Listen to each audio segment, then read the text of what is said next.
Merhaba from BA. This is a Rorschach Turkey update from the 23rd of July 2024. A quick summary of what's going down in Turkey. Let's start with an update on our last show. Do you recall the controversial stray dogs bill aimed at rounding up millions of stray dogs? Well, on Wednesday the 17th, the Forestry and Rural Affairs Commission began discussing it. The ruling Justice and Development Party, or AKP, had submitted the bill earlier last week, and it requires municipalities to remove strays from the streets and place them in shelters until adoption. According to the bill, aggressive dogs or those with untreatable diseases, including a lost limb, would be euthanized, a move critics have called a massacre. The initial discussion was held in a cramped room, leading to significant tension, particularly with the presence of families of victims of stray dog attacks that the AKP invited. The opposition accused the ruling party of trying to portray them as indifferent to the stray dog problem and the victim of attacks, while they argued that mass euthanasia was not a humane solution. After a break, the session was moved to a larger hall, but only deputies and journalists were allowed to attend, prompting protests from civil society representatives. Discussions are ongoing and no decision has been reached yet. On the same day, the main opposition Republican People's Party, or CHP's, spokesperson announced that regardless of the bill's passing, CHP municipalities would not euthanize any dogs. On Thursday the 18th, a wildfire near Izmir airport forced its temporary closure and diverted flights to nearby cities. The fire lasted for 4 days and flights continued to face delays due to ongoing firefighting efforts. Flames were almost within arm's reach of homes in the Gazimir district, prompting residents, police, and gendarmerie to evacuate the area, including beehives and barns. Next up, we have one of Turkey's largest fraud schemes involving a group that deceived high-profile victims, including businessmen and bureaucrats. The funny thing is that the parties involved in the scam, both the scammers and the scammed, are members of the ruling AKP. Between 2011 and 2020, the scammers collected billions of dollars by promising a $300 billion fund. They lured the victims using fake documents and promises of high returns on investment, including financing for major projects like Canal Istanbul and the third bridge connecting the European and Anatolian sides of Istanbul. A court is currently trying 8 suspects in relation to the scam. Lo and behold, the lawyers of the scammers are also members of the ruling AKP.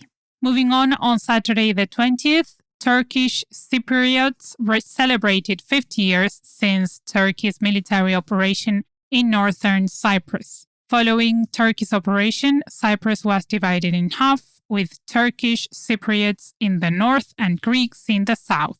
President Erdogan attended a military parade in North Nicosia to commemorate the operation, calling it a peace operation, while Kyriakos Mitsotakis, the Greek prime minister, attended a commemoration in the south, referring to it as a barbaric Turkish invasion.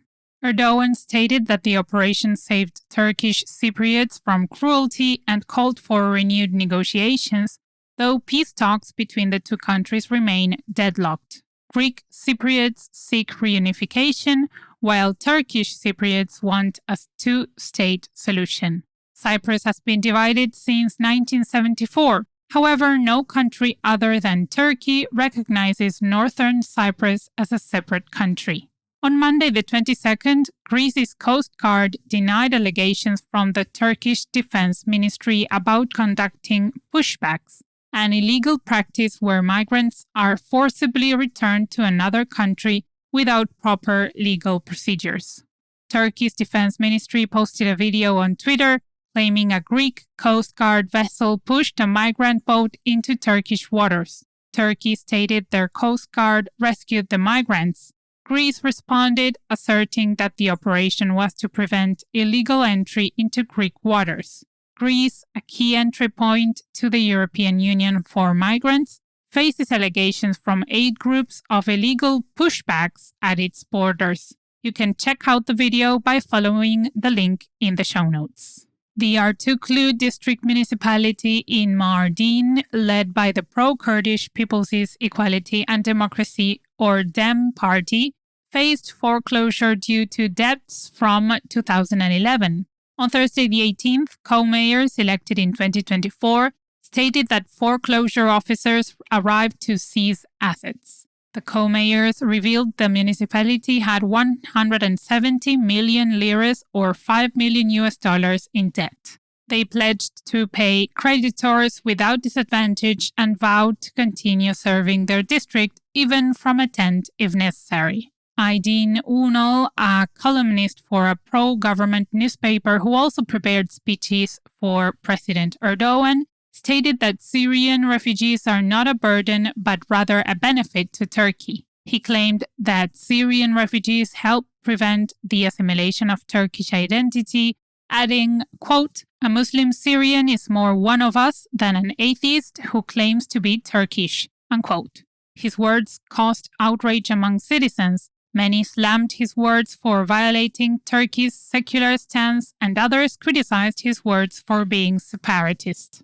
More on politics. On Wednesday the 17th, the main opposition CHP referred Tanju Özcan, the mayor of Bolu, to the High Disciplinary Board for his insulting remarks about former party chair Kemal Kılıçdaroğlu. Özcan was previously expelled from the CHP for sexist remarks but was later reinstated. His anti-refugee policies and controversial behavior have sparked significant conflict both within the party and among the people. Özcan, a vocal critic of Kılıçdaroğlu, had accused him of being obsessed with power and questioned the loyalty of his deputies, referring to them as cult-like followers. Kılıçdaroğlu, in response, denounced Özcan's comments as baseless and offensive, emphasizing his long history of fighting against cults. Next up, for the first time, public officials face investigation over the collapse of a complex in Maraş during the devastating twin earthquakes, which killed almost 70 people and injured 16. The prosecutors sought permission to investigate officials, including the acting head of the urban planning department, an electrical engineer, and an architect. The Dul Kadir Oğulları district governorship found they failed to report discrepancies in construction materials and ignored inspection regulations. The prosecutor launched an investigation for causing death and injury by negligence and misuse of office. This marks a historic step in holding public officials accountable for building safety violations.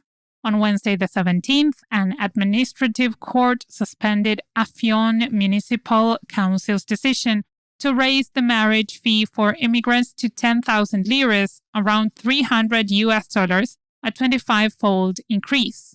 The International Refugee Rights Association challenged the decision, citing discrimination against immigrants. The court ruled that the fee hike was unlawful. The municipality announced the decision back in May and faced criticism from AKP council members who opposed the hike on grounds of hospitality. However, the mayor defended the increase, citing election campaign promises to limit refugee presence, emphasizing that voters expected fulfillment of these pledges if they elected her. Finally, Süleyman Soylu, former interior minister, recently attempted to return his armored vehicle that was allocated for his protection under the anti-terror law to the Interior Ministry, but the ministry refused to accept it. According to reports, Soylu wanted to return 3 vehicles, including the armored one, but the ministry accepted only 2, saying Soylu needed it for his protection as he was a former minister of the government. Upon this, he left it parked outside the ministry's building with the keys handed over to security. The ministry, confused by his action, has reported the incident to President Erdogan and is holding the vehicle in its garage, awaiting Soylu's decision on retrieval. It's not clear why he is handing over the car, but some pointed out that he recently called out Cumhuriyet newspaper for targeting him. Many believe that during Soylu's time, he allowed crime organizations to thrive, especially drug cartels and organized crime, leading to speculation that he's working with them. Upon this, he announced his intention to request the removal of his parliamentary immunity to be tried, further fueling the controversy. And that's it for this week. Thank you for joining us. Thank you so much to everyone who filled in the survey over the past few weeks. We really appreciate your comments and ideas. Many of you mentioned you would like to get some more in-depth episodes and interviews. Is that something you would like? Do you have any topics in mind? Something specific about Turkey that you want to know more about for us to do a special show on? We want to do some new things very soon. Please email us at info@rorschach.com. If you left an email to contact you in the survey, we'll reach out to you very soon. The survey is still linked in the show notes if you're interested in that as well. Hoşça kalın.